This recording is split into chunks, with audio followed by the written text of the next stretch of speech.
Thanks for joining me. I'm Jim Rahtz, your old man outdoors. With some help from my photo files, we're going to be talking about the Tahoe Rim Trail. It's a great trail and especially well suited for anyone thinking about their first thru hike. Sitting on the California-Nevada border, the TRT has plenty of an adventure and scenery packed into a 170-mile package and set around one of the most beautiful lakes in the world. Lake Tahoe is the largest alpine lake in North America, and amazing to me, it never freezes. The trail travels through the beautiful scenery of both the Carson and Sierra Nevada mountain ranges. The Sierras are the same range as the John Muir Trail, but in this area don't reach the high altitudes of that trail. John Muir called the Sierras the gentle wilderness, and summer weather is typically sunny and dry. Rain is rare between June and October. I actually took this picture because it was one of the cloudier moments during my entire hike. Overall, the trail was well constructed throughout. To guide me on the trail, I used both the Tahoe Rim Trail Pocket Atlas from Blackwoods Press, as well as the Guthook phone app. But with the Atlas, I didn't have to worry about batteries dying. Both have information on route, water, camping, elevation changes, and nearby towns. While suited to first-timers, walking the trail is not as simple as just staying along the shoreline, as the map from the Pocket Atlas shows. There is plenty of good signage along the way. At times, maybe even too much.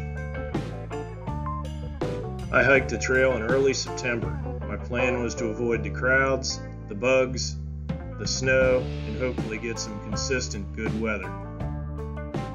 A regularly scheduled shuttle from the Reno airport had me in Tahoe City in about an hour with a stop right here. I was about a half mile from the trail and right next to an outfitter where I could pick up some stove fuel.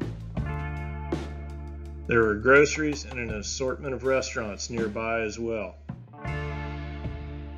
The starting point was right by the lake, and in fact the only place on the trail that I was close to the lake. I walked down the street to the trail and started on a clockwise trip around the lake through open forest. I immediately climbed from the lake level, which is about 6,200 feet, up another 1,000 or so feet, and then the trail stays at that level for a while, giving you some great lake views. Looking away from the lake, you also get some good views of the nearby mountains. The trail was well built, but in September, it was dry and dusty. How dusty was it? Well, I don't hike barefoot. As you get higher, there is less and less tree cover. This is in Mount Rose Wilderness. Make sure you bring some sunscreen. The lack of cover does allow for several good views of the lake. Different than many trails, the TRT tries to concentrate the impact of users. Because of that, campsites are generally close to the trail and easy to find. I did bring a bear canister for a few reasons. The fact that there's bears in the area was probably the main one. Also, in these arid mountains, good trees for bear bagging can be tough to find. And even if there's no bears around, there's plenty of other critters happy to eat your unprotected food. Of course, there's other wildlife along the trail that'll leave your food alone. At about 35 miles in, the trail crosses Relay Peak. At 10,330 feet, it's the highest point on the trail. From here, you're looking down the Carson Range on the east side of the lake. It is significantly drier than other portions of the trail. There are a few places where water is assured, such as Galena Falls, and also some hydrants, but be prepared for up to 15 miles between water stops and possibly having to make some dry camps. Remember, you can rarely dip a cup in the big lake. There are 3 wilderness areas along the route. but some of the non-wilderness sections are very popular with mountain bikers. Bikes are steered to every other day, but they still often outnumber the hikers, at least while I was out there. Walking down the east side of the lake, the trail runs high along the ridge. Gives you some nice views of the lake and also some of the smaller satellite lakes that are nearby, such as Marlette Lake. That also makes for some long stretches of open, unprotected trail, as well as some big views, such as here at a location called Big View.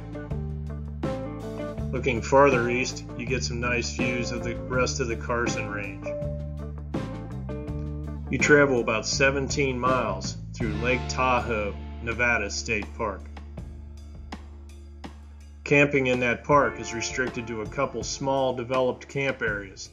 You do need to keep that in mind as you schedule your daily mileage.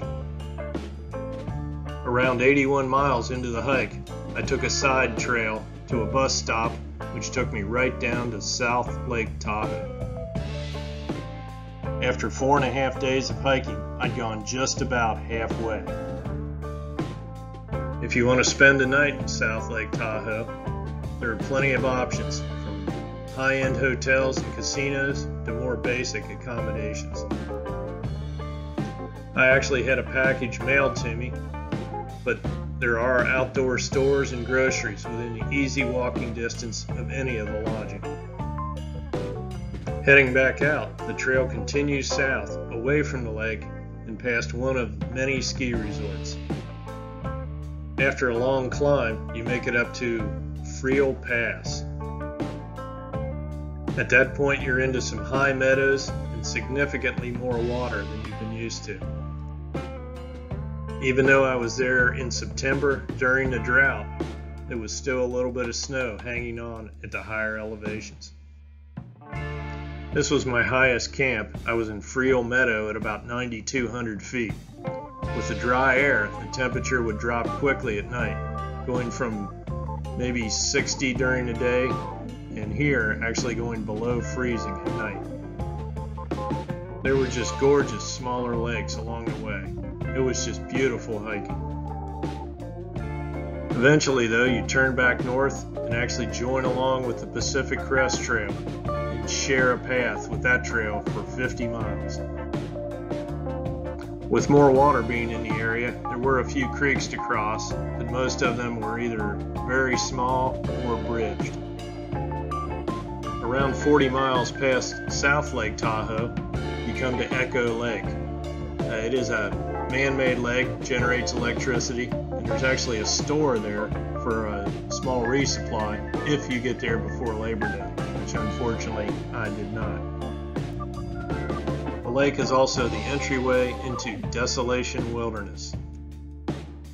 You do need a permit to travel through the wilderness, and there is a quota. However, for thru hikers, the quota doesn't apply.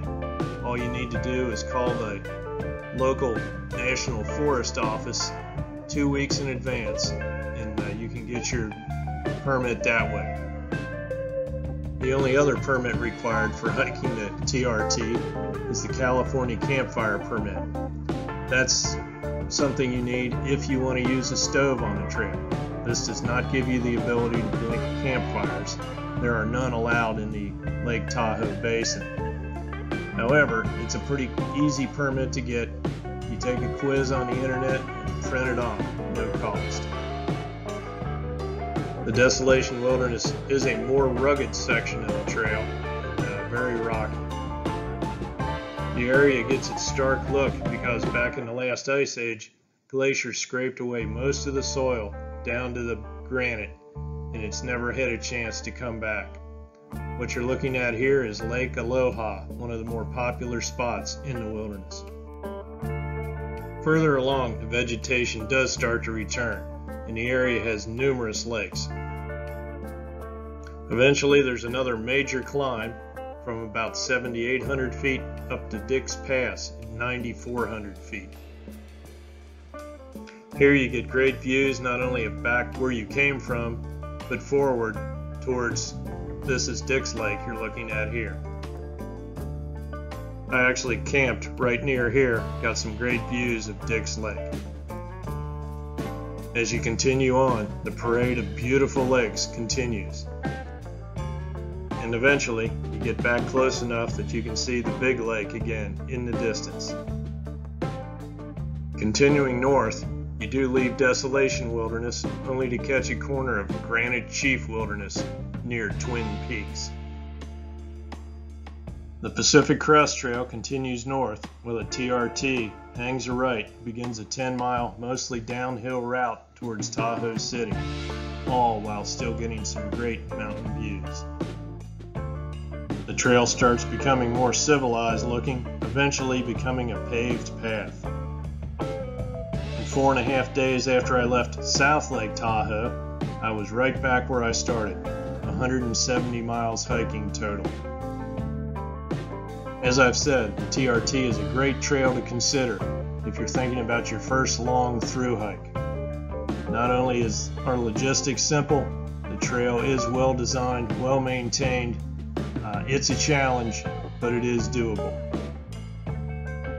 Start your research at TahoeRimTrail.org. And if you want to buy the guide, the Pocket Atlas, you can get that at BlackwoodsPress.com. There are a number of books written about the Tahoe Rim Trail. Here's one I'm a little partial to.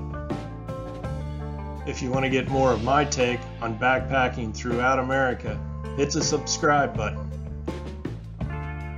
Take care and keep hiking.